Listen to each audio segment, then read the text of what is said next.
On this episode, we're talking about FAFO parenting and everything you need to know about this viral trend. All right, FAFO parenting, or F around and find out, is all of the rave probably for the last 4 weeks since a Wall Street Journal article where yours truly was featured in it. Okay, so what is it? What is this FAFO parenting? It's all about sitting back and allowing your children to learn from their mistakes and not kind of nagging them all of the time. In my book, the number 2 parenting book, I call it natural consequences. And I say, hey, sit back and allow them to learn naturally from things that come at them from doing certain behaviors. You don't need to nag them all the time. Why is this viral? I think this more hands-off approach goes right against helicopter parenting and gentle parenting.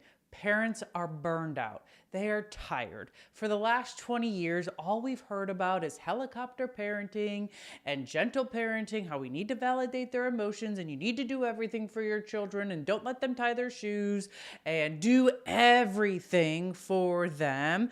Call their teachers, yell at their teachers, call their professors in college, go to, interviews, job interviews with them, all of the things. And here's the thing.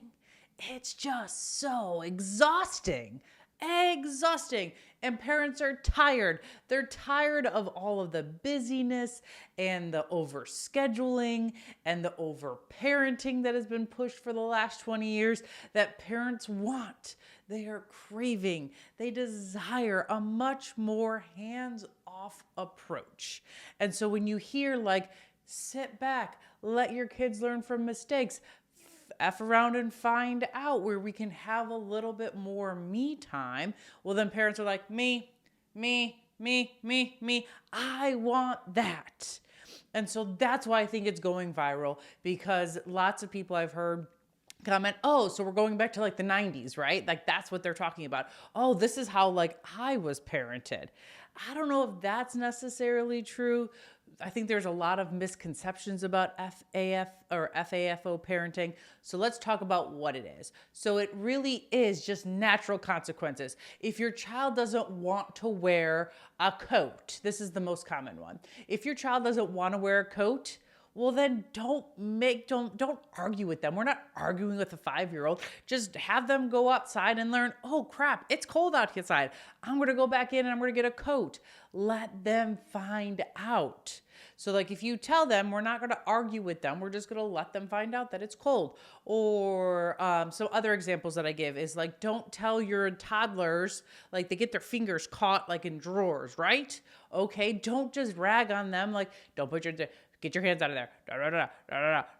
They're not going to listen. Let them get their fingers caught and then they're okay. The other example that I typically give is your kid. If they don't want to wear deodorant, which I'll talk about a teen or tween, I guess, a tween in a little bit, client that I have that doesn't want to wear deodorant. Well, if they get known as the stinky kid and other kids are kind of, not wanting to be friends with the stinky kid, or they don't want to play with them, or maybe they're making comments. They're not bullying. I'm not advocating for bullying. So don't come at me and say, oh my God, Dr. Dre is advocating for bullying. I am not.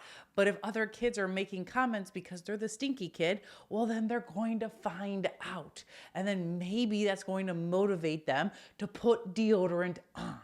As long as their parents aren't using gentle parenting, it's oh my goodness, there are the problems. You're not the problem. No, put on some deodorant.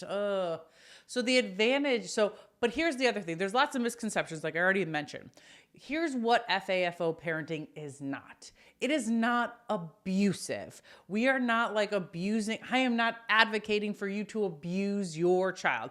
There are lots of TikToks and Instagram reels that are showing FAFO parenting and kids are getting injured. That is not what I am advocating for. That is not FAFO parenting.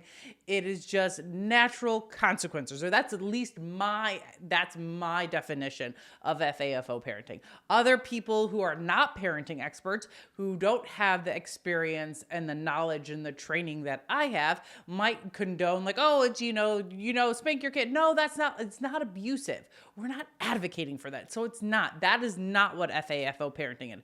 It is not abusive. You're not watching your child get hurt and be like, ah, ha, ha, ha, ha. It's like, okay. And it's like, yeah, you got your fingers caught or you were a little cold, those kind of things.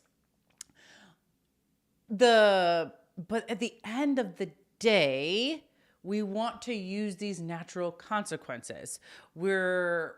Sometimes they're not appropriate. So personally, FAFO parenting or natural consequences, I struggle with them, and I would say that they're not appropriate when there's a chance for severe injury or death. If there's any chance of those two things, and obviously people are different in regards to risk averseness, like those kind of things, and I'll tell a story in a second, but like you have to, we don't want to cause injuries. We don't want to cause death. So like when we're out camping or hiking as a family, I kind of struggle as a parent because I find myself nagging more often than I usually do, or because I don't nag very often at all, is because I can't use natural consequences because, well, I don't want my child to fall into the fire.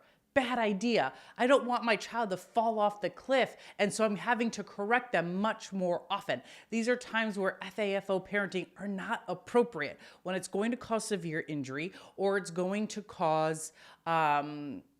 could possibly cause death. And again, risk averseness is different for everybody. So I was working with a client and they're like, my son climbs a 40-foot tree. And I'm like, I don't know if he climbs a 40-foot tree, but okay. And my thing was like, okay, well, he's going to fall out of the tree. And she's like, but he's going to fall out of the tree. And I'm like, I don't think he's going 40 feet up and maybe he'll break his arm. But and I looked at her, I was like, that is on you to figure out what are you willing to risk. And then it was funny because just that day I took my kids for ice cream and my kids were climbing the tree and I was like, okay, let's get going.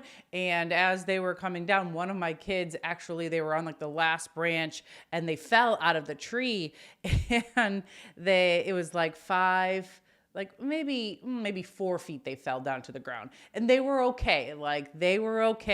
But the thing was my kids' pants, they split open. So their butt was hanging out and there's all these people around because we're at an ice cream shop and it's hot, hot, hot. And so I was like, okay, so we're going to pull. So I pulled that kid closest to me and I kind of was hugging them. And I was like, okay, let's walk out of here. Cause I was covering their butt. And I didn't say haha, that's why we shouldn't climb trees. I was just like, okay, are you okay? And now let's get out of here without your butt hanging out and, all of our town to see, those kind of things. So I think you have to decide how much risk are you willing to take. And here are the advantages of doing FAFO parenting. I think it's less tiresome. It's less burdensome for the parents, so we're less likely to burn out.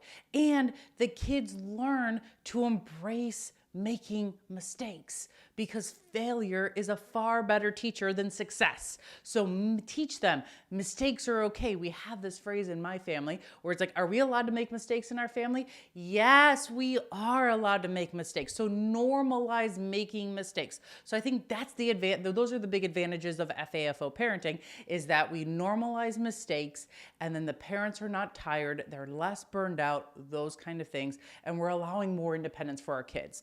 However, at the end of the day, like I've said, FAFO parenting is just a slice of authoritative parenting. It's just natural consequences. You need, as a parent, far more parenting skills than just natural consequences. There's this whole array of authoritative parenting, setting high expectations within the context of the warm and fuzzies that you need in your parenting toolbox.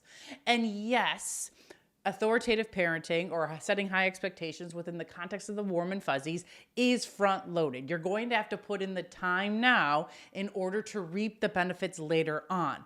But then what do you get after you start reaping the benefits, after you've put your time in? You get well-behaved kids that listen to you, who love you, and they like you, and they want to be around you, and then you can have fun with your kids instead of being exhausted. That is great. Just the other day, that teen that I was talking about earlier that was refusing to put deodorant on, I told the parents, I'm like, you guys have it hard because he's not listening to you. He doesn't obey you. I'm like, in contrast to my 2 third graders who just started 3rd grade, we're like, hey, you're going to start wearing deodorant. And they're like, okay. Cause I'm like, I don't want you to be the stinky kid. And so literally we were like, okay, I'm like, this is how you use deodorant, put it by your toothbrush. And after you're done brushing your teeth, put deodorant on. That's all we had to say. And now 3 days in, my kids are wearing deodorant on a regular basis because we habit stacked it, and they're well-behaved kids. It's so much easier compared to these parents. And like the mom was like, oh God, why? He's a stinky kid. I'm like, I get it, but it's a struggle for them to put deodorant or get him to wear deodorant. And the other thing is the authoritative parenting. The advantages of that is that we build adaptable youth. This is what we want. We want them to be good in any situation that they go in, and we want them to succeed because they have the coping skills, they have the social skills, they have the relationship skills that they need in order to succeed. And by building adaptable youth, because we've set high expectations within the context of the warm and fuzzies, this is how we're throat punching the youth mental health crisis or the Gen Z mental health crisis. Let's go.